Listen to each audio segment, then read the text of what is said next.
In Indiana, of course, because we're a state within a developed country, a stage 4 country, the United States, we should expect that we are aging, and we are. So we are seeing an increasingly aging population. But compared to the U.S. average, we're just a little bit younger. In fact, we actually have, compared to the Midwest and Northeast, a much higher percentage of our population that's under the age of 17. So we got a lot more young people. Now, that's not, that's not a huge number. Don't say we're a stage 2 country or anything like that. It's just compared to other states nearby, we are a little bit younger.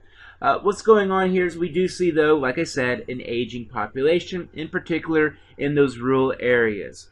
So we look at today, our old age dependency ratio, somewhere right around 12%. By 2040, it'll be 21%. So you're going to see increases in the old age dependency ratio, especially more and more people that are retired, and so essentially the baby boomers. And so the baby boomers are going to be now reaching that old age and retirement. So first off, will they retire on time as scheduled? That's very important for a lot of you guys seeking jobs, because if they leave and vacate those jobs for retirement, hey, it's jobs being available for you. If not, it's going to be harder to find a job. But in particular, we see a pattern. Those counties that are the most rural are going to have the highest old age dependency ratio, but also have an older median age in terms of population, which is just only going to increase by 2020. So we're seeing these increases, and so what's happening is an aging population, particularly in those rural counties. So what that means is we're seeing more people that are leaving the workforce, particularly in those rural areas. So throughout the state, you're seeing a decline of what I call the productive years population. Productive years are those from 25 to 54. Those are when you're going to be the most productive in your life, trust me.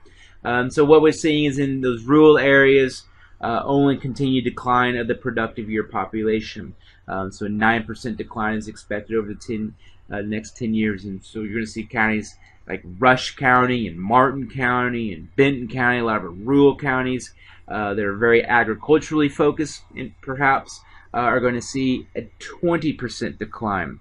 So what's going on is once again, large out-migration. When we look at productive years, you're now going to see the brain drain. You're going to see people that are leaving because of lack of jobs, poor economic activity, with the only exceptions, of course, being metropolitan Indianapolis, which you can clearly see there, and some of our college counties. For example, Tippecanoe County, where Purdue's located, but also Vigo County, where Indiana State's located. You can see Delaware, where Funcy and Ball State's located. And of course, Monroe County and Bloomington, where Indiana University is found. So all of this is, we're going to see aging characteristics play themselves out, and this is going to be, very important for all kinds of types of jobs. Where we're going to find them, where are they going to become available? So this is very much something that you guys, this next generation, needs to start looking at. And further, we're looking at age differences and look at different types of counties. And so we look at our urban counties, and so I use Lake and Marion County.